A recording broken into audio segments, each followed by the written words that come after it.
بسم الله الرحمن الرحيم الحمد لله والصلاة والسلام على خاتم رسول الله وعلى آله وصحبه ومن والاه أما بعد മാന്യ സഹോദരന്മാരെ സഹോദരികളെ, ഇന്ന് വിശുദ്ധ മസ്ജിദുൽ ഹറാമിൽ ഡോക്ടർ സൗദ് ഷറീമ ചർച്ചക്കെടുത്ത വിഷയം, നാം സാമ്പത്തികമായി ഏത് രാഷ്ട്രവും ഏത് വിഭാഗവും തകരാനുള്ള പ്രധാന കാരണം എന്ത് എന്നതിനെ കുറിച്ചായിരുന്നു. പുരോഗതി രാഷ്ട്രത്തിനും നേതൃത്വങ്ങൾക്കും ലഭിക്കലും അതിൻ്റെ നേരെ വിപരീതമുണ്ടാവലും എന്ത് കാരണത്തിലൂടെയാണ് എന്ന വിഷയമാണ്. ഒരു നാട്ടിൻ്റെ വളർച്ച, ആ നാട്ടിനെ ഭരിക്കുന്നവർ, അതിൽ നേതൃത്വം വഹിക്കുന്നവർ, അതിനു വേണ്ടി പ്രവർത്തിക്കുന്നവർ ചൂഷണം ചെയ്യാതിരിക്കലിലൂടെയാണ്. കൈക്കൂലിയിലൂടെയും മറ്റു വിശ്വാസവഞ്ചനയിലൂടെയും ചതിവിലൂടെയും അവരുടെ സ്വന്തം കാര്യം നേടിയെടുക്കാൻ വേണ്ടി രാഷ്ട്രത്തിൻ്റെ മസ്ലഹത്ത് പരിഗണിക്കാതെ, നാട്ടിൻ്റെ മസ്ലഹത്ത് നോക്കാതെ, പ്രജകളുടെ മസ്ലഹത്ത് നോക്കാതെ ഉള്ളതായ സമീപനത്തിലൂടെയാണ് യഥാർത്ഥത്തിൽ രാഷ്ട്രങ്ങൾ തകരാറുള്ളതും രാഷ്ട്രങ്ങൾ അധോഗതിയിലേക്ക് എത്താറുള്ളതും. അതുകൊണ്ട് തന്നെ അറബി ഭാഷയിൽ പറയാറുള്ള അൽ ഫസാദുൽ മാലി എന്ന വിഷയത്തിന് വളരെ പ്രാധാന്യമാണ് ഇസ്ലാം നൽകുന്നത്. അതിനോട് മല്ലിടാനും അതിനോട് മത്സരിക്കാനും അതിന് അറുതി വരുത്താനും വേണ്ടി.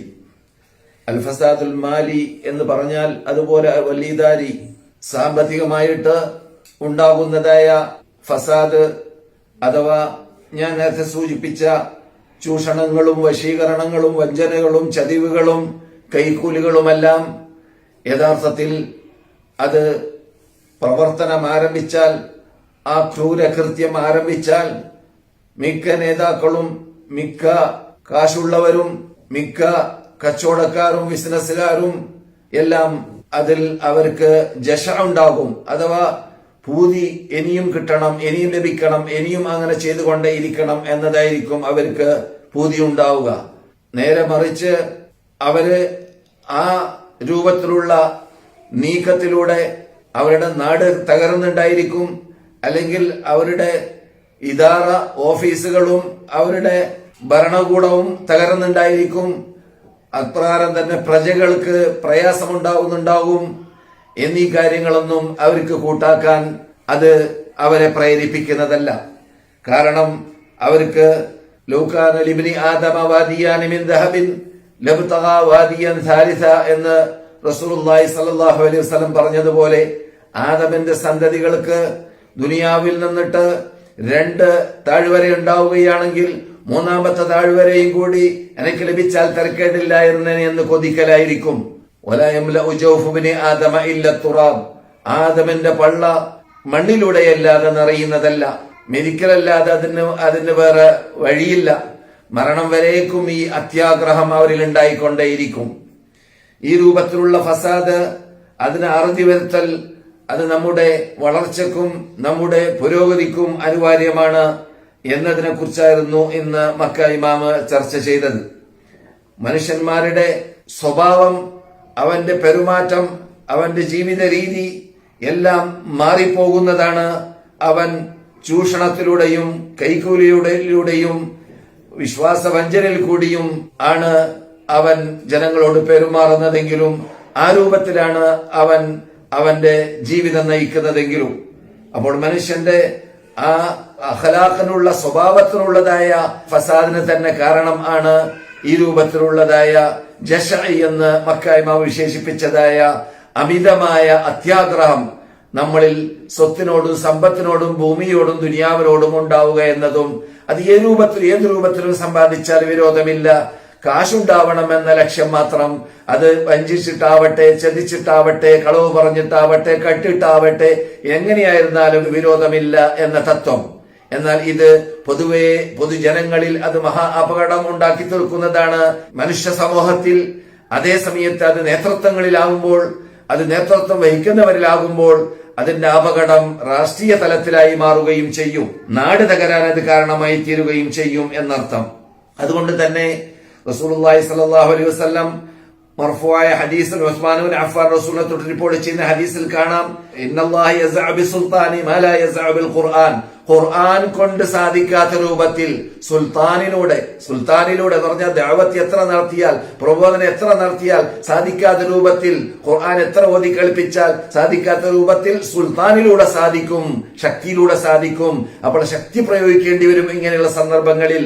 അഥവാ രാഷ്ട്രത്തിന്റെ തലവൻ, രാഷ്ട്ര നേതാക്കൾ ഇങ്ങനെയുള്ളതായ പിഴവുകൾ ഉണ്ടാകുന്ന സന്ദർഭത്തിൽ അതിന് അറുതി വരുത്താൻ അവർ ശക്തി ഉപയോഗിക്കുമ്പോൾ മാത്രമേ അത് ശരിക്ക് ഉപയോഗപ്രദമാവാൻ, അതിന് അറുതി വരുത്താൻ, അത് പ്രാക്ടിക്കലായി ജനങ്ങൾക്ക് ഫലപ്രദമാവുന്ന രൂപത്തിലായി മാറ്റാൻ സാധിക്കുകയുള്ളൂ എന്ന അർത്ഥത്തിലേക്ക് റസൂലുള്ളാഹി സ്വല്ലല്ലാഹു അലൈഹി വസല്ലം യസ്അഉ ബിസ്സുൽത്താനി മാ ലാ യസ്അഉ ബിൽ ഖുർആനി എന്ന ആ വാക്കിലൂടെ നമുക്ക് പഠിപ്പിച്ചു തരികയാണ്.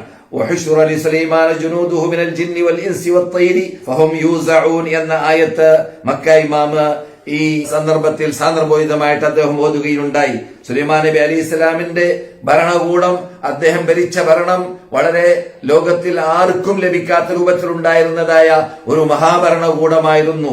അതിൽ അദ്ദേഹത്തിന്റെ സേനയിൽ, അദ്ദേഹത്തിന്റെ പട്ടാളത്തിൽ വെറും മനുഷ്യന്മാര് മാത്രമല്ല, മനുഷ്യന്മാരോടൊപ്പം ജിന്നുകളുണ്ട്, അതുപോലെ തന്നെ പറവകളുണ്ട്. എല്ലാ വിഭാഗവും അവരുടെ കൂടെ, അവരുടെ പട്ടാളക്കാരുടെയും അവരുടെ ജനതയുടെ കൂടെയും ഉണ്ടായിരുന്നു. എന്നാൽ അവരെയെല്ലാം എങ്ങനെയാണ് മഹാനായ സുലൈമാൻ നബി അലൈഹി സ്വലാമിന് കീഴടക്കാൻ സാധിച്ചത്? അത് സുൽത്തത്തിലൂടെ കൂടി തന്നെയാണ്. അഥവാ യുകഫൂന വയുസ്ജറൂന വയുഹബസൂന, അവരെ അറസ്റ്റ് ചെയ്യപ്പെടുകയും അവരെ കീഴിൽ കൊണ്ടുവരികയും മഹബൂസൂന മജ്മുഊന ബിനിദാമിൻ വതർതീബ് എന്ന അർത്ഥത്തിലേക്ക്, അഥവാ കൃത്യമായിട്ട് രാജാവ് കൽപ്പിക്കുന്ന കൽപ്പനയുടെ കീഴിൽ അവരെ അണിനിർത്തൽ, അത് നിർബന്ധിതാവസ്ഥയിൽ അവർക്ക് അണിനിരക്കേണ്ടി വരുന്നു. അതിലൂടെയാണ്, അഥവാ യൂസഊൻ എന്ന പദമാണ് ഇവിടെ ഖുർആനിൽ അല്ലാഹു സുബ്ഹാനഹു വ തആല ഉപയോഗിച്ചത്. അതേ യൂസഊൻ എന്ന പദത്തിന്റെ ഒരു ഭാഗമാണ് റസൂലുള്ളാഹി സ്വല്ലല്ലാഹു അലൈഹി വസല്ലം നമ്മളോട് സുൽത്താനെ കൊണ്ട് സാധിക്കും, ആർക്ക് സാധിക്കുന്നതിനേക്കാൾ ദഅവത്തിലൂടെ ഖുർആൻ ഓതി ജനങ്ങൾക്ക് പഠിപ്പിക്കുന്നതിലൂടെ സാധിക്കുന്നതിനേക്കാൾ സുൽത്താനിലൂടെ സാധിക്കും എന്ന ആ പദം, അതിന്റെ വിശദാംശം നമുക്ക് മനസ്സിലാക്കി തരാൻ വേണ്ടിയായിരിക്കാം ഇന്ന് മക്ക ഇമാം സുലൈമാൻ നബി അലൈഹി സ്വലാമിനെ കുറിച്ച് അല്ലാഹു ഖുർആനിൽ പറഞ്ഞതായ ആ ആയത്ത് ഓതിയതെന്ന് നമുക്ക് മനസ്സിലാക്കാം. ഏതായാലും നാം ഇവിടെ ശ്രദ്ധിക്കേണ്ടതെന്ന് പറഞ്ഞാൽ എന്താണെന്ന് പറഞ്ഞാൽ, നാം വഞ്ചനയും ചതിവും എത്ര കണ്ട് ഒഴിവാക്കുന്നു അത്ര കണ്ട് നമ്മുടെ മുജ്തമഅ, നമ്മുടെ സമൂഹം, നമ്മുടെ നാട്ടുകാർ, നമ്മുടെ ദേശക്കാർ എല്ലാവർക്കും സുരക്ഷിതത്വത്തോടു കൂടി ജീവിക്കാൻ സാധിക്കുന്നു. അവർക്ക് നല്ല രൂപത്തിൽ ജീവിക്കാൻ സാധിക്കുന്നു. അവരുടെ ജീവിതത്തിൽ നല്ല വിശാലത അല്ലാഹു സുബ്ഹാനഹു വ തആല നൽകുന്നു. ബർക്കത്ത് അവരിൽ ഉണ്ടാകുന്നു. നേരെ മറിച്ച് കൈക്കൂലി വാങ്ങിയും കൊണ്ട്, ചൂഷണം ചെയ്തുകൊണ്ട്, വിശ്വാസവഞ്ചന ചെയ്തുകൊണ്ട്, ചതിവ് നടത്തിയും കൊണ്ട് പ്രവർത്തിക്കുകയാണെങ്കിൽ, അത് ഏത് മേഖലയിൽ പ്രവർത്തിക്കുന്നവർ ആ രൂപത്തിൽ പ്രവർത്തിക്കുകയാണെങ്കിൽ അതിലൂടെ സമൂഹം തകരും, നാട് തകരും, ഭരണം തകരും, എല്ലാറ്റിനും തകർച്ചയുണ്ടാകും. അവസാനം ദാരിദ്ര്യ നാടായി, ദാരിദ്ര്യന്മാരായി മാറുകയും ചെയ്യും മുജ്തമഅ ആ സകലം. അങ്ങനെയുള്ള മഹാ അപകടത്തിലേക്കാണ് ഈ രൂപത്തിലുള്ളതായ സമീപനം എത്തിത്തീർക്കുക എന്ന് മക്ക ഇമാം ഉണർത്തുകയുണ്ടായി. യാ അയ്യുഹല്ലദീന ആമനു ലാ തുഹർരിമു തയ്യിബാതി മാ അഹല്ലല്ലാഹു ലക്കും. അല്ലാഹു നിങ്ങൾക്ക് ഹലാലാക്കിയതായ ആ സമ്പത്തുകളെ, നല്ലതായ ഭക്ഷണങ്ങളെ നിങ്ങൾ ഹറാമാക്കരുത്. അതിനെ നിങ്ങൾ ഹലാലാക്കി, നിങ്ങൾ അള്ളാഹുവിന്റെ കൽപ്പന അനുസരിച്ച് അതിനെ അള്ളാഹു സുബ്ഹാനഹു വ തആല ഏത് രൂപത്തിൽ ഉണ്ടാക്കാൻ, സമ്പാദിക്കാൻ നിങ്ങളോട് കൽപ്പിച്ചോ ആ രൂപത്തിൽ സമ്പാദിച്ച് ആ തയ്യിബാത്തുകളെ തിന്നാൻ വേണ്ടി, തയ്യിബാത്തുകളെ ഉപയോഗിക്കാൻ വേണ്ടി നിങ്ങൾ പാടുപെടണം എന്ന അർത്ഥത്തിലേക്ക്. അപ്പോൾ ഇൻദിബാത്തുൽ മാലി വൽ ഇദാരി എന്ന വിഷയം ഇന്ന് മക്ക ഇമാം സംസാരിച്ചപ്പോൾ സമ്പത്തിനെയും അതുപോലെ തന്നെ നാട്ടിന്റെ ഓഫീസുകളെ കൈകാര്യം ചെയ്യുന്ന കാര്യത്തിലെല്ലാം ഇൻദിബാത്ത് ഉണ്ടാവുക, അഥവാ കൃത്യനിഷ്ഠത ഉണ്ടാവുക, ഒരു പ്രത്യേക വ്യവസ്ഥ ഉണ്ടാവുക. ആ വ്യവസ്ഥയിൽ വഞ്ചനയും കളവും ചതിവും വശീകരണവും ഇല്ലാതിരിക്കുക. ആ രൂപത്തിലാകുമ്പോൾ അത് മക്ക ഇമാം പറയുന്നു, അഥവാ ഒരു പക്ഷി പറക്കുന്ന സന്ദർഭത്തിൽ അതിന് രണ്ട് ചിറകുണ്ടാകുന്നത് പോലെ ഇൻദിബാത്തുൽ മാലി വൽ ഇദാരി, രണ്ടും മാലാവട്ടെ ഇദാറയാവട്ടെ, അത് രണ്ടും ഒരു പക്ഷിയുടെ രണ്ട് ചിറക് പോലെയാണ്. അപ്പോൾ രണ്ടും ഇല്ലെങ്കിൽ പക്ഷിക്ക് പറക്കാൻ സാധിക്കുകയില്ല.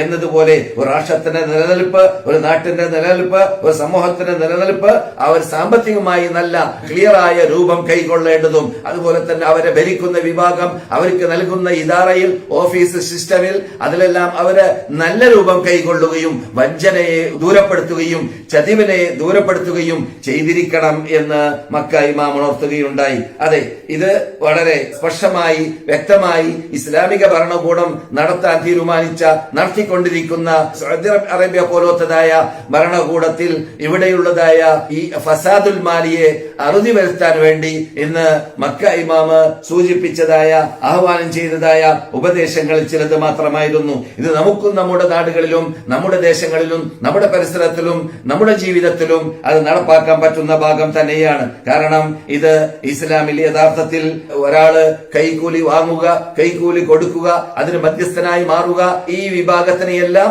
റസൂലുള്ളാഹി സ്വല്ലല്ലാഹു അലൈഹി വസല്ലം അവരെയെല്ലാം ശപിച്ചിട്ടുണ്ട്. ലഅന എന്ന പദമാണ് റസൂലുള്ളാഹി സ്വല്ലല്ലാഹു അലൈഹി വസല്ലം ഉപയോഗിച്ചത്. ലഅനല്ലാഹു റാശി വൽ മുർതശി വൽ റായിഷ്, അഥവാ റാഷി വൽ മുർതശി എന്ന് പറഞ്ഞാൽ കൈക്കൂലി വാങ്ങുന്നവനും കൈക്കൂലി കൊടുക്കുന്നവനും ഇത് രണ്ടും നടപ്പാക്കാൻ വേണ്ടി മധ്യസ്ഥം വഹിക്കുന്നവരാരുണ്ടോ, മധ്യത്തിൽ പ്രവർത്തിക്കുന്നവരാരുണ്ടോ അവരെല്ലാം ശപിക്കപ്പെട്ടവരാണ്. അതുകൊണ്ട് മക്ക ഇമാം പറയുന്നു, ഇതിൽ നിന്നിട്ട് നമുക്ക് മനസ്സിലാക്കാം ഈ ജോലി വന്തോഷങ്ങളിൽ പെട്ടതാണ്. കാരണം ഖുർആനിലൂടെയോ സുന്നത്തിലൂടെയോ ശപിച്ചുകൊണ്ട് അള്ളാഹു അല്ലെങ്കിൽ റസൂല് സംസാരിക്കുന്നതായ ഏത് ദോഷം, ആ ദോഷം എന്താണ് യഥാർത്ഥത്തിൽ അത് വന്തോഷത്തിൽപ്പെട്ടതാണ്, അത് ചെറുദോഷമല്ല. അതുകൊണ്ട് റസൂലുള്ളാഹി സ്വല്ലല്ലാഹു അലൈഹി വസല്ലം മദീനയെ കുറിച്ച് പറഞ്ഞപ്പോൾ അൽ മദീനത്തു ഹറമുൻ മാ ബൈന ഐരിൻ വ സൗറി എന്ന രൂപത്തിൽ സംസാരിച്ചപ്പോൾ ഞാൻ പലപ്പോഴും കേൾപ്പിച്ചിട്ടുണ്ടല്ലോ നമ്മുടെ ശ്രോതാക്കളെ, മദീന ഐറിന്റെയും സൗറിന്റെയും ഇടയിലുള്ളതായ സ്ഥലം അത് ഹറാമാണ്, അഥവാ അത് അല്ലാഹ് പവിത്രത നൽകിയതായ നാടാണ്. മൻ അഹദഥ ഫീഹാ ഹദസൻ ഔ ആവാ മുഹദിസൻ, അതിൽ ആരെങ്കിലും ബിദ്അത്ത് ചെയ്താൽ, ദീനിലില്ലാത്തതായ അനാചാരങ്ങളും തോന്നിവാസങ്ങളും ചെയ്താൽ ഫഅലൈഹി ലഅനത്തുല്ലാഹ്, അവൻ അല്ലാഹ് ശപിക്കുന്നു. ഫഅലൈഹി ലഅനത്തുല്ലാഹി വൽ മലായികത്തി വന്നാസി അജ്മഈൻ, മലക്കുകളുടെ ശാപം അവനിലുണ്ടാകും, ആ സകലം ജനങ്ങളുടെ ശാപം അവനിലുണ്ടാകും. അപ്പോൾ ഈ ശപിക്കുക എന്നത്, അള്ളാഹുവിന്റെ ശാപം ഒരാളിൽ ഉണ്ടാവുക എന്നത് എന്തിന് സംഭവിക്കലാണ്? അത് അല്ലാഹു സുബ്ഹാനഹു വ തആല ആ ദോഷത്തെ, ആ പാപത്തെ അത് വന്തോഷമായി പരിഗണിച്ചു എന്നത് മനസ്സിലാക്കാനുള്ളതാണ് എന്ന് ഇന്ന് മക്ക ഇമാമ് ഈ വിഷയം പറഞ്ഞപ്പോൾ ഉണർത്തുകയുണ്ടായി. അതുകൊണ്ട് നമ്മുടെ ജീവിതത്തിൽ നാം ഒരു വ്യക്തിയെ വഞ്ചിക്കലോ, ഒരു വ്യക്തിയെ ചതിക്കലോ, അല്ലെങ്കിൽ കൈക്കൂലി വാങ്ങലോ, അല്ലെങ്കിൽ ഗവൺമെന്റിൽ വർക്ക് ചെയ്യുന്ന വിഭാഗം ഗവൺമെന്റിനെ വശീകരിക്കലോ, വഞ്ചിക്കലോ, അവന്റെ ഓഫീസിൽ അവന് അർഹതയില്ലാത്തതായ കാര്യങ്ങൾ അവൻ ഉപയോഗിക്കലോ, ഗവൺമെന്റ് അവന് നൽകാത്തതായ കാര്യങ്ങൾ ഉപയോഗിക്കലോ, അവൻ ജോലി ചെയ്യുന്ന വകുപ്പിൽ അത് എവിടെയായിരുന്നാലും വിരോധമില്ല, അവന്റെ ശമ്പളത്തിനും അവന് അനുവദിക്കപ്പെട്ടതുമായ ഭാഗങ്ങളല്ലാതെ മറ്റൊന്നും അവൻ അതിൽ നിന്നിട്ട് എടുക്കാൻ പാടില്ല, ഉപയോഗിക്കാൻ പാടില്ല. അത് മഹാപാപമാണ്, അത് മഹാദോഷമാണ്. ഇതൊക്കെ ഇസ്ലാം വളരെ കർശനമായ ഭാഷയിൽ പഠിപ്പിച്ചതായ ശൈലിയാണ്. ഒരവസരത്തിൽ റസൂലുള്ളാഹി സ്വല്ലല്ലാഹു അലൈഹി വസല്ലം ഒരു വ്യക്തിയെ ജോലി ചെയ്യാൻ വേണ്ടി, അഥവാ നബി സല്ലല്ലാഹു അലൈഹി വസല്ലമിന്റെ കീഴിൽ ഉദ്യോഗസ്ഥനായിട്ട് ഒരു രാഷ്ട്രത്തിലേക്ക്, ഒരു നാട്ടിലേക്ക് അയക്കുകയുണ്ടായി. ആ വ്യക്തി മടങ്ങി വന്നപ്പോൾ അദ്ദേഹം കൊണ്ടുവന്നതായ, റസൂലുള്ളാഹിന്റെ കീഴിൽ വർക്ക് ചെയ്യാൻ വേണ്ടി പോയ വ്യക്തി കൊണ്ടുവന്നതായ ആ കാശുമായി കൊണ്ടുവന്നിട്ട് ഇത് നിങ്ങൾക്കുള്ളതാണ്, അഥവാ ഇത് ഗവൺമെന്റിൻ്റെതാണ്, ഇത് എനക്കുള്ളതാണ്, അഥവാ എനിക്ക് ഹദിയ കിട്ടിയതാണ്, ലഭിച്ചതാണ് എന്ന് അദ്ദേഹം പറയുകയുണ്ടായി. ഈ വാക്ക് പറഞ്ഞപ്പോൾ റസൂലുള്ളാഹി സ്വല്ലല്ലാഹു അലൈഹി വസല്ലം ജനങ്ങളെല്ലാവരും പഠിക്കാനും മനസ്സിലാക്കാനും വേണ്ടി അവിടെ പ്രസംഗിക്കുകയാണ് ചെയ്തത്. അവിടെ റസൂലുള്ളാഹി സ്വല്ലല്ലാഹു അലൈഹി വസല്ലം ജനങ്ങളോട് ഈ വിഷയത്തിന്റെ ഗൗരവം മനസ്സിലാക്കാൻ വേണ്ടി, മാ ബാലു ആമിലിൻ, എന്താണ് ജോലിക്കാരെ, ഡ്യൂട്ടി ചെയ്യുന്നവരെ, ഓഫീസർമാരെ ഞാൻ അവർക്ക് ഡ്യൂട്ടി നൽകുന്നു, അവരെ ഞാൻ നിർണയിക്കുന്നു, അവരെ ഞാൻ അമീറാക്കുന്നു, അവരെ ഞാൻ ഗവർണറാക്കുന്നു, അങ്ങനെ ജോലി നിർവഹിക്കാൻ വേണ്ടി അവരെ ഞാൻ ഏൽപ്പിക്കുന്നു. അങ്ങനെ അവര് ജോലി സ്ഥലത്തേക്ക് പോയി ജോലി ചെയ്ത ശേഷം മടങ്ങി വരുമ്പോൾ ഇത് ഗവൺമെന്റിന്റെതാണ്, ഇത് എന്റേതാണ് എന്ന് പറയുന്നു, എനിക്ക് ഹദിയ ലഭിച്ചതാണെന്ന് പറയുന്നു. റസൂലുള്ളാഹി ചോദിക്കുന്നു, അദ്ദേഹത്തിന്റെ വാപ്പയുടെ വീട്ടിലോ ഉമ്മയുടെ വീട്ടിലോ ഇരുന്നെങ്കിൽ അദ്ദേഹത്തിന് ഹദിയ ലഭിക്കുമോ? അദ്ദേഹത്തിന് സമ്മാനം ലഭിക്കുമോ? അദ്ദേഹത്തിന് ലഭിച്ച സമ്മാനം എന്തിലൂടെ ലഭിച്ചതാണ്? അദ്ദേഹം എന്റെ ഉദ്യോഗസ്ഥനായതിലൂടെ ലഭിച്ചതാണ്. അപ്പോൾ എന്റെ ഉദ്യോഗസ്ഥനാകുന്ന സന്ദർഭത്തിൽ ഞാൻ കൊടുക്കുന്ന ശമ്പളമല്ലാതെ മറ്റു രൂപത്തിലുള്ളതായ ഹദിയകൾ കൈപ്പറ്റൽ അത് കൈക്കൂലിയിൽപ്പെട്ടതാണ് എന്ന് റസൂലുള്ളാഹി സ്വല്ലല്ലാഹു അലൈഹി വസല്ലം പഠിപ്പിക്കുന്നു. അങ്ങനെ റസൂലുള്ളാഹി സ്വല്ലല്ലാഹു അലൈഹി വസല്ലം അതിനെ വളരെ കർശനമായ ഭാഷയിൽ സംസാരിക്കുന്ന കൂട്ടത്തിൽ വല്ലദീ നഫ്സു മുഹമ്മദിൻ ബിയദിഹി, എന്റെ നഫ്സ്, മുഹമ്മദിന്റെ നഫ്സ് ഏത് റബ്ബിന്റെ കയ്യിലാണ്. ആ റബ്ബിനെ തന്നെയാണ് അസത്യം. ഈ രൂപത്തിൽ ഒരാള് അവരുടെ ഡ്യൂട്ടി നിർവഹിക്കുകയാണെങ്കിൽ പരലോകത്തിലേക്ക് വരുന്ന വേളയിൽ അദ്ദേഹം വരുന്ന രൂപം എങ്ങനെയാണ്? ഇല്ലാ ജാഅ ബിഹി യൗമൽ ഖിയാമ.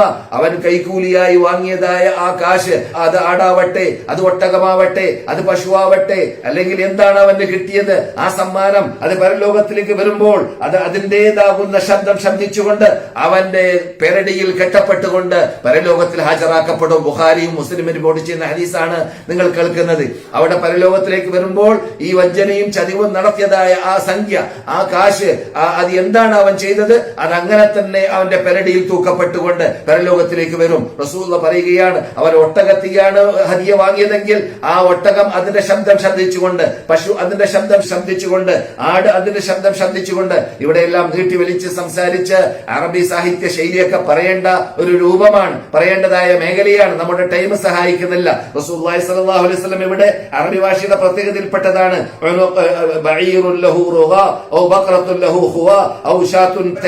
ഇതൊക്കെ ആടിന്റെ ശബ്ദം, പശുവിന്റെ ശബ്ദം, ഒട്ടകത്തിന്റെ ശബ്ദം, എല്ലാ ശബ്ദത്തിനും പ്രത്യേക പ്രത്യേക പദങ്ങളാണ് അറബി ഭാഷയിലുള്ളത്.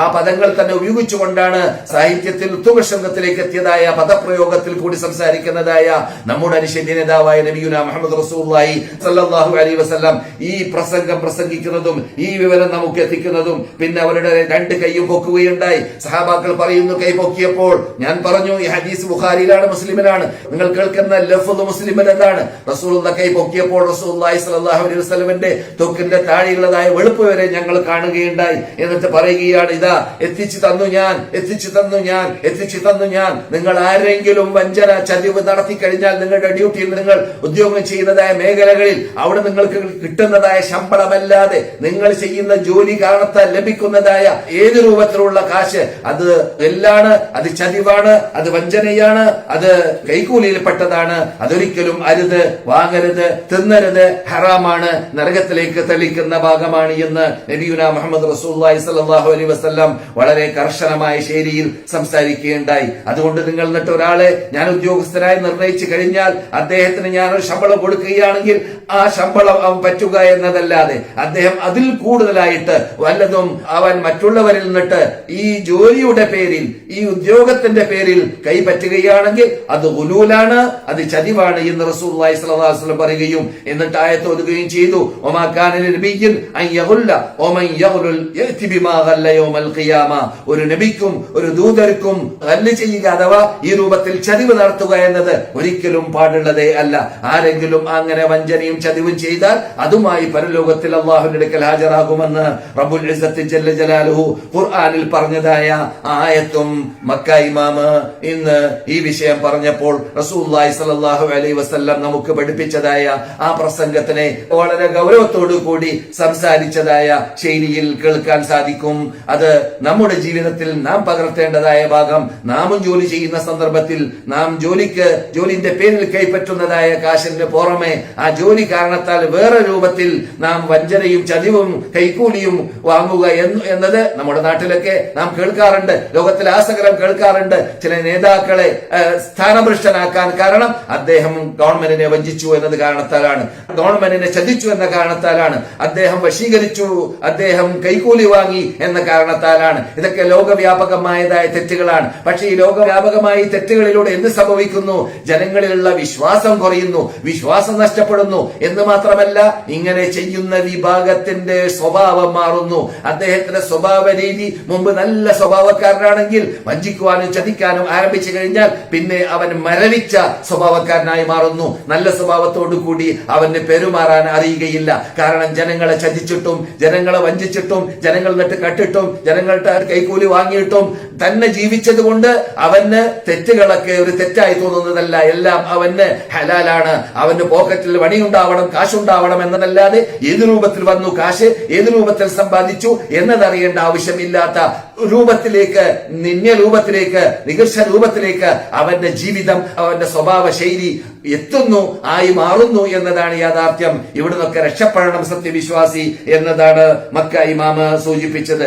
എന്നാൽ മദീന ഇമാം എന്ന് ഡോക്ടർ അബ്ദുൽ ബാരി സുബൈത്തിയാണ്, മക്ക ഇമാമ് ഡോക്ടർ സഅദ് ഷറീമാണെന്ന് ഞാൻ നേരത്തെ പറഞ്ഞല്ലോ. മദീനത്തെ പള്ളിയിൽ കൂടി കേട്ടതായ ശബ്ദം അബ്ദുൽ ബാരി സുബൈത്തിയിൽ കൂടിയാണ്. അദ്ദേഹം സംസാരിച്ച സംസാരം ദോഷങ്ങൾ, പാപങ്ങൾ, ശിട്ടികൾ ചെയ്യുമ്പോൾ ആ പാപങ്ങളും ദോഷങ്ങളും ചെയ്യുന്ന സന്ദർഭത്തിൽ അതിനെ നിന്യതയോട് കൂടി കാണുക, നിസ്സാരമായി കാണുക, അതുകൊണ്ടൊന്നും സംഭവിക്കാൻ പോകുന്നില്ല എന്ന രൂപത്തിൽ വീക്ഷിക്കുക. അത് മഹാ അപകടമാണ്.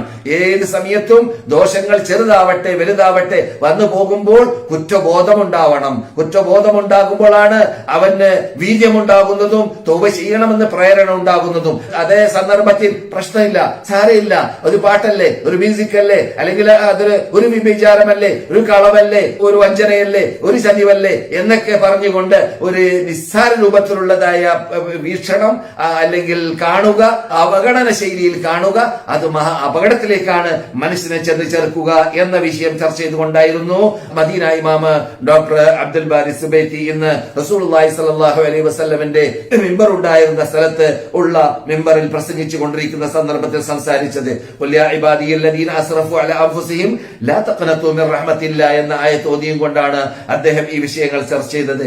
എന്റെ അടിമകളെ എന്ന് പറയാൻ അല്ലാഹുവിന്റെ റസൂലിനോട് കൽപ്പിച്ചു.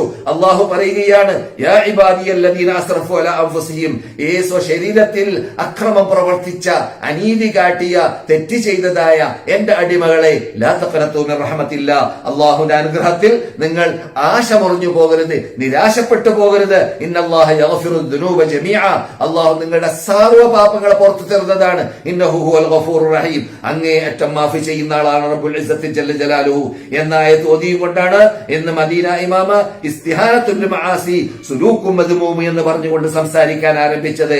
ദോഷത്തെ ചെറുതായി കാണുക ഏറ്റവും നീചമായ ജോലിയാണ്. അതുപോലെ തന്നെ നാം ദോഷങ്ങളെ കുറിച്ച് പറഞ്ഞു കൊടുക്കുന്ന സന്ദർഭത്തിൽ അതിന്റെ വയറ്റിനേക്കാൾ കൂടുതൽ വയറ്റ് നൽകിയും കൊണ്ട്, അതിനെ പ്രയാസപ്പെടുത്തിയും കൊണ്ട്, നിങ്ങൾക്ക് തൗബയില്ല, നിങ്ങളുടെ തൗബ അല്ലാഹു സ്വീകരിക്കില്ല, നിങ്ങൾ ചെയ്ത തെറ്റ് വലിയ മഹാതെറ്റായി പോയി എന്നൊക്കെ പറഞ്ഞുകൊണ്ട് സംസാരിക്കുക, അതും അപകടമാണ്. മറിച്ച് മനുഷ്യന്മാരോട് സംസാരിക്കുമ്പോൾ ഉപദേഷ്ടാക്കൾ, പ്രബോധകന്മാർ ജനങ്ങളോട് ഇത്തരം കാര്യങ്ങൾ ബോധ്യപ്പെടുത്തി കൊടുക്കുമ്പോൾ അവർക്ക് അള്ളാഹുവിന്റെ വിശാലമായ അനുഗ്രഹത്തെ പറഞ്ഞു കൊടുക്കണം. മനില്ലദിയത്ത് അല്ല അലയ്യ എന്ന് അള്ളാഹു സുബ്ഹാനഹു വ തആല പറഞ്ഞതായ ഒരു ഹദീസ് ഞാൻ പലപ്പോഴും കേൾപ്പിക്കാറുണ്ട്. ബനൂ ഇസ്രായേലുകളുടെ കൂട്ടത്തിൽ നിന്നിട്ട് ഒരു മനുഷ്യൻ തെറ്റ് ചെയ്യുന്ന കണ്ടപ്പോൾ, അദ്ദേഹത്തിന്റെ തെറ്റിന്റെ ഗൗരവം കണ്ടപ്പോൾ, നിങ്ങളുടെ തെറ്റ് അള്ളാഹു സുബ്ഹാനഹു വ തആല പുറത്തു തരിക തന്നെ ഇല്ല എന്ന രൂപത്തിൽ സംസാരിച്ചപ്പോൾ അള്ളാഹു സുബ്ഹാനഹു വ തആല അദ്ദേഹത്തോട് പറഞ്ഞ രൂപം റസൂലുള്ളാഹി നമുക്ക് പഠിപ്പിക്കുകയാണ്. എന്താണ് പറഞ്ഞത്?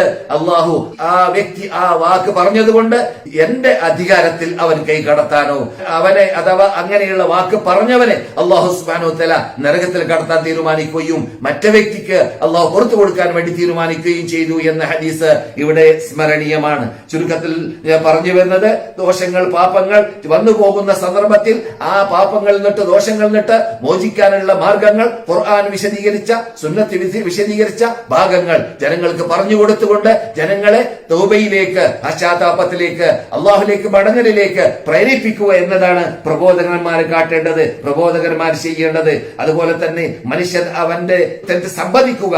അവൻ തെറ്റ് ചെയ്തതോടുകൂടി അവന്റെ തെറ്റ് എന്നിൽ നിന്നിട്ട് വന്നുപോയി എന്ന് സമ്മതിക്കുന്നതായ ആ സമ്മതം തന്നെ അത് ധൈര്യമുള്ള വ്യക്തി, വ്യക്തിത്വമുള്ള വ്യക്തി, അള്ളാഹുവിനെ ഭയപ്പെടുന്ന വ്യക്തി, വീര്യം അവന്റെ ശരീരത്തിൽ ഉണ്ടാക്കാൻ, അവന്റെ നഫ്സിലുണ്ടാക്കാൻ അതിലൂടെ അവന് സാധിക്കുന്നതായ ഒരു മഹാ സ്വഭാവമാണത്. ഏത്? ഒരു മനുഷ്യൻ തെറ്റ് സമ്മതിക്കുക, എന്നിൽ തെറ്റ് വന്നുപോയി എന്ന് സമ്മതിക്കുക.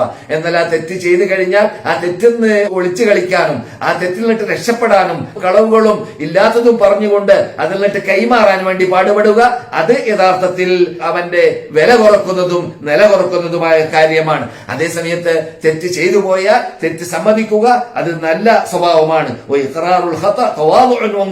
എന്ന് മദീന ഇമാം അദ്ദേഹത്തിന്റെ ഖുതുബയിൽ പറയുകയുണ്ടായി.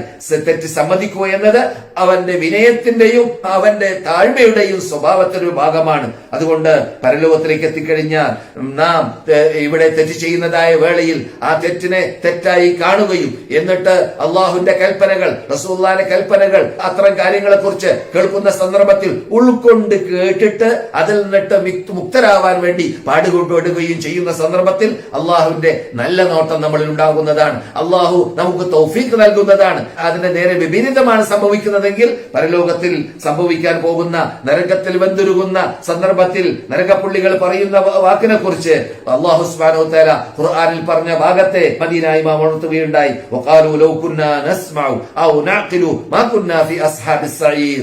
അവർ പരലോകത്തിലേക്ക് എത്തിക്കഴിയുന്ന സന്ദർഭത്തിൽ, നരകത്തിൽ വന്നിരുന്ന സന്ദർഭത്തിൽ, ജനങ്ങൾ തൗഹീദ് പറയുമ്പോൾ, ജനങ്ങൾ സത്യം പറയുമ്പോൾ, ജനങ്ങൾ ആരാധിക്കേണ്ടത് അല്ലാഹുവിനെ മാത്രമാണ്. സത്യവിശ്വാസികൾ ജനങ്ങളെ ദഅവത്തിലേക്ക് ക്ഷണിക്കുന്ന ക്ഷണം കേട്ട സന്ദർഭത്തിൽ, അവർ അല്ലാഹുവിലേക്ക് ജനങ്ങളെ ക്ഷണിക്കുന്ന സന്ദർഭത്തിൽ അത് മറ്റുള്ളവർ കേട്ടു, മറുവശം കേട്ടു. ആ കേൾക്കുന്ന സന്ദർഭത്തിൽ അവര് അത് കേട്ട ഉടനെ തന്നെ ഔ നഅഖിലു, ഞങ്ങൾ ബുദ്ധി ഉപയോഗിച്ചുകൊണ്ട് എന്തായി പറയുന്നത് ശരി തന്നെയല്ലേ, മനുഷ്യന്മാരെ പൂജിക്കാനോ, മനുഷ്യന്മാരെ വിളിച്ച് പ്രാർത്ഥിക്കാനോ, മനുഷ്യന്മാരെ അള്ളാഹിനോട് തുല്യപ്പെടുത്താനോ, അള്ളാഹിന്റെ കഴിവ് കൽപ്പ് മനസ്സിലാക്കിയിട്ട് അള്ളാഹിലേക്ക് മടങ്ങുക എന്നതല്ലേ യഥാർത്ഥത്തിൽ നല്ല രൂപം, യഥാർത്ഥത്തിൽ പരലോക മോക്ഷത്തിലുള്ളതായ റൂട്ട്, അത് കൈക്കൊള്ളേണ്ടതല്ലേ. അതുകൊണ്ട് ഇദ്ദേഹം പറയുന്നത് ശരിയല്ലേ, ഇദ്ദേഹം ഓതുന്നത് ആയത്താണല്ലോ, ഖുർആനിലൂടെയാണല്ലോ ഇദ്ദേഹം തൗഹീദ് സ്ഥാപിക്കുന്നത്, സുന്നത്തിലൂടെയാണല്ലോ അദ്ദേഹം തൗഹീദ് സ്ഥാപിക്കുന്നത്.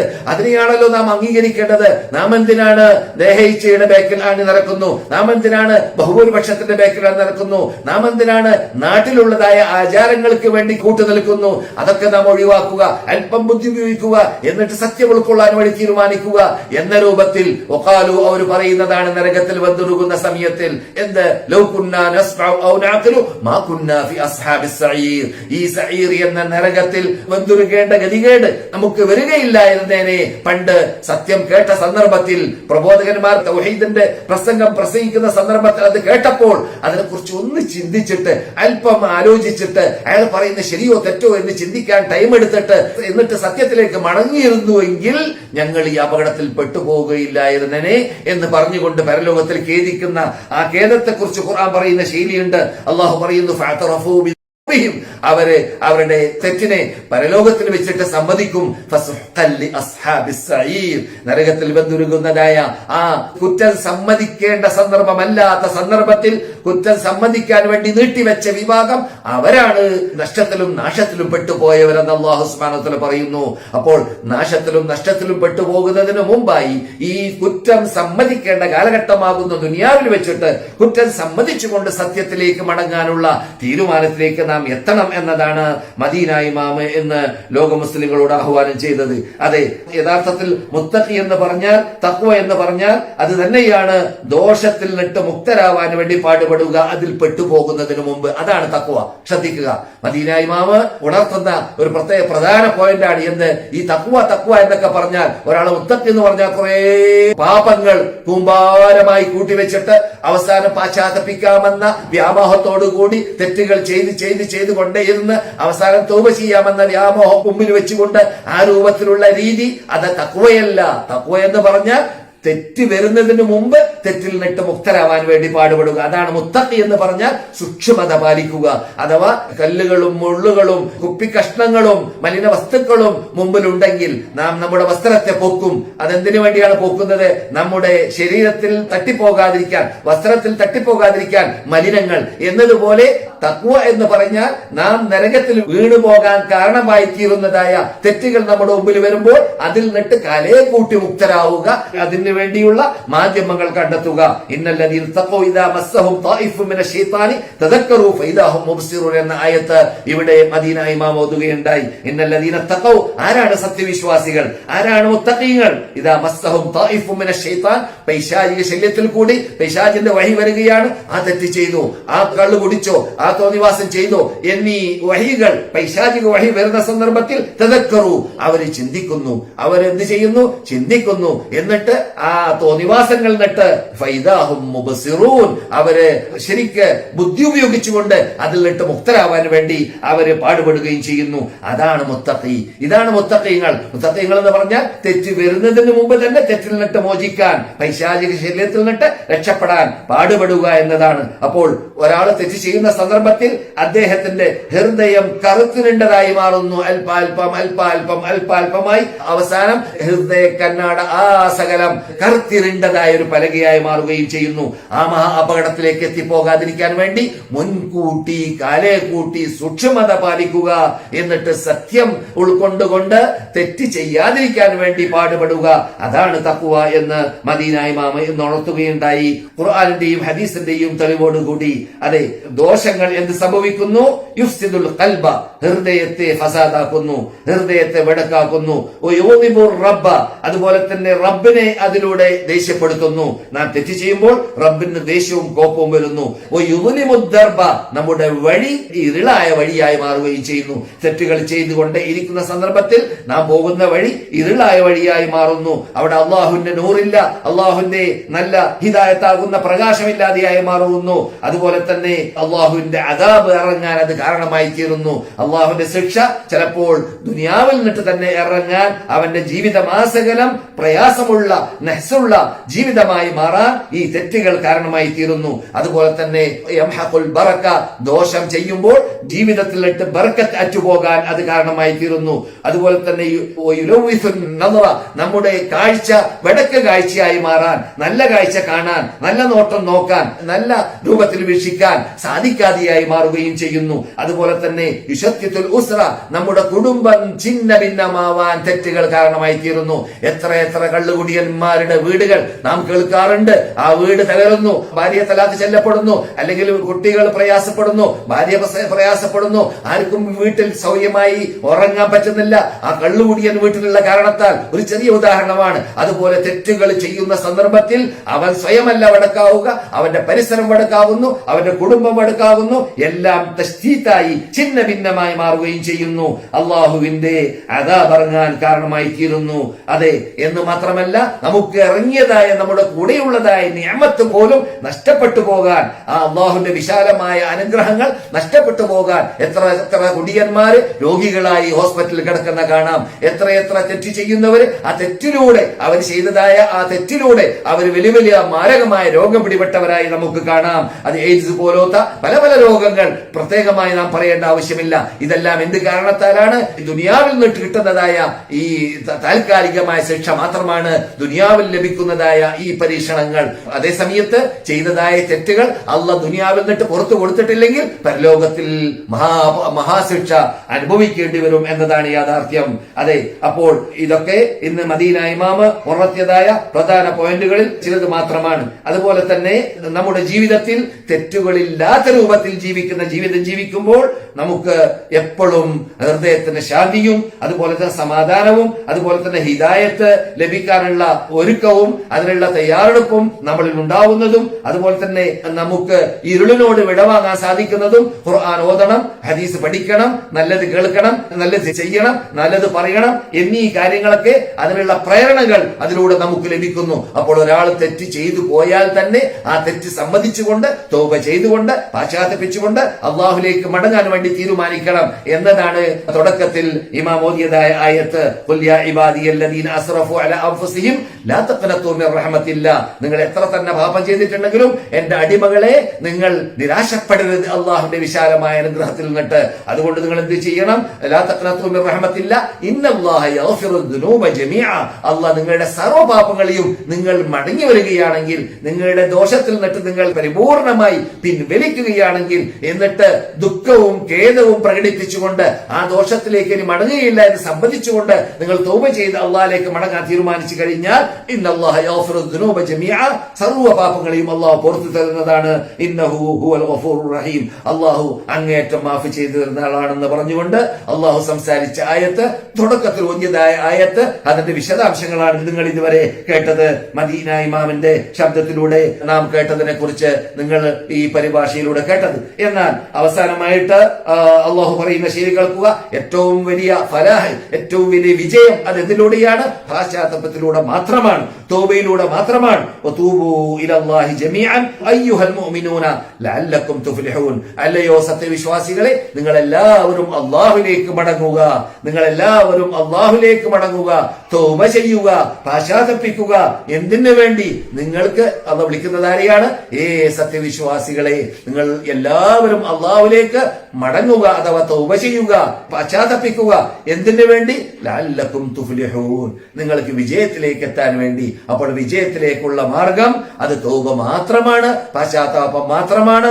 തൗബ ചെയ്ത് പാശ്ചാത്തപിച്ച് തയ്യാറായി നിന്നാൽ ഏത് സമയത്ത് മലക്കുൽ മൗത്ത് വരികയാണെങ്കിൽ പ്രയാസമില്ല, അവന് നല്ല മരണം മരിക്കാം. അതേ സമയത്ത് തൗബ ചെയ്യാതെ പാശ്ചാത്തപിക്കാതെ ഒരാൾ മരിക്കുകയാണെങ്കിൽ അവന്റെ സ്ഥിതി അല്ലാഹു അഅലം. പരലോകത്തിലേക്ക് എത്തിക്കഴിഞ്ഞാൽ യഗ്ഫിറു ലിമൻ യശാഉ വയുഅദ്ദിബു മൻ യശാഉ, ഇഷ്ടമുള്ളവരെ അല്ലാഹു ശിക്ഷിക്കും, ഇഷ്ടമുള്ളവരെ അല്ലാഹു രക്ഷിക്കും, ഇഷ്ടമുള്ളവർക്ക് അല്ലാഹു പുറത്തു കൊടുക്കും.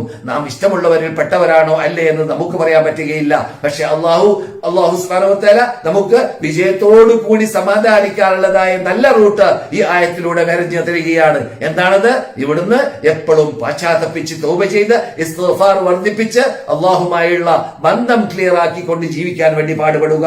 അങ്ങനെ ദോഷങ്ങളിൽ നിന്നിട്ട് മുക്തരാവാൻ വേണ്ടി തഖ്വയുടെ പാത കൈക്കൊള്ളാൻ വേണ്ടി ശ്രമിക്കുക എന്നതാണ് ഇന്ന് മദീന ഇമാം ചർച്ച ചെയ്തതായ വിഷയത്തിന്റെ ഷോർട്ടായ ഭാഗം. ഇതെല്ലാം നമ്മുടെ ജീവിതത്തിൽ പകർത്തേണ്ട ഭാഗങ്ങളെ പകർത്തിയുകൊണ്ട് അല്ലാഹു സുബ്ഹാനഹു വ തആലയെ പ്രീതിപ്പെടുത്തിയുകൊണ്ട് റസൂലുള്ളാഹി സ്വല്ലല്ലാഹു അലൈഹി വസല്ലം കൽപ്പിച്ച അവരുടെ ആ കൽപ്പനകളെ ജീവിതത്തിൽ പകർത്തിയും കൊണ്ട് അല്ലാഹുവിലേക്ക് മടങ്ങാനുള്ള തീരുമാനത്തിലേക്ക് എത്താൻ നമുക്കെല്ലാവർക്കും അല്ലാഹു തൗഫീഖ് നൽകുമാറാകട്ടെ. നമ്മുടെ ഇടയിൽ അല്ലാഹു സുബ്ഹാനഹു വ തആല കുറെ മാസങ്ങളായി പരീക്ഷിച്ചുകൊണ്ടേയിരിക്കുന്നതായ ഈ വബായിൽ നിന്നിട്ട്, ഈ രോഗത്തിൽ നിന്നിട്ട് അല്ലാഹു സുബ്ഹാനഹു വ തആല ലോകത്തെ ആസകലം, മുസ്ലിംകളെ ആസകലം, ഉമ്മത്ത് മുഹമ്മദിനെ ആസകലം രക്ഷപ്പെടുത്തട്ടെ എന്ന് നാം ആത്മാർത്ഥമായി ഓരോരുത്തരും പ്രാർത്ഥിക്കണം. പലരും ഈ രോഗത്തിലൂടെ മരണപ്പെട്ടവരുണ്ട്. അവർക്ക് അല്ലാഹു സുബ്ഹാനഹു വ തആല പുറത്തു കൊടുക്കട്ടെ. അവരുടെ ഖബറുകൾ അല്ലാഹു സ്വർഗ്ഗത്തോപ്പാക്കി മാറ്റട്ടെ. അവരോടൊപ്പം നമ്മയും അല്ലാഹു സ്വർഗ്ഗത്തിൽ ഒരുമിച്ച് കൂട്ടട്ടെ. പലരും ഹോസ്പിറ്റലിൽ കിടക്കുന്നവരുണ്ട്. മാരകമായ രോഗം പിടിപെട്ടിട്ട്, ഇപ്പോൾ ഈ കോവിഡ് പിടിപെട്ടിട്ട്, കൊറോണ പിടിപെട്ടിട്ട് ഹോസ്പിറ്റലിൽ കിടക്കുന്നവരുന്നിട്ട് പലരും പ്രാർത്ഥിക്കാൻ വേണ്ടി പറഞ്ഞവരുണ്ട്. നമ്മുടെ ഈ സദസ്സിൽ വെച്ചിട്ട് അഥവാ ഈ ക്ലാസ്സിൽ വെച്ചിട്ട് അവർക്ക് വേണ്ടി നാം ആത്മാർത്ഥമായി പ്രാർത്ഥിക്കണം. അല്ലാഹു സുബ്ഹാനഹു വ തആല അവർക്ക് പരിപൂർണ ആരോഗ്യത്തോടു കൂടി ഹോസ്പിറ്റലിൽ നിന്നിട്ട് ഡിസ്ചാർജ് ആയിട്ട് അല്ലെങ്കിൽ രോഗത്തിൽ നിന്നിട്ട് മുക്തരായിട്ട് അവർക്ക് ആരോഗ്യത്തോടു കൂടി മടങ്ങി വരുവാനും എന്നിട്ട് ആരോഗ്യത്തോടു കൂടി അല്ലാഹുവിനെ ശുക്ർ ചെയ്തുകൊണ്ട് ഭാവി ജീവിതം മരണം വരേക്കും അല്ലാഹു പ്രീതിപ്പെട്ട രൂപത്തിൽ ജീവിക്കുവാനുള്ളതായ തൗഫീഖ് അവർക്കും നമുക്കും അല്ലാഹു നൽകുമാറാകട്ടെ. അല്ലാഹുമ്മ സല്ലി അലാ മുഹമ്മദിൻ വഅലാ ആലി മുഹമ്മദ് വആഖിറു ദഅവാനാ അനിൽ ഹംദുലില്ലാഹി റബ്ബിൽ ആലമീൻ. അസ്സലാമു അലൈക്കും വറഹ്മത്തുള്ളാഹി വബറകാതുഹു.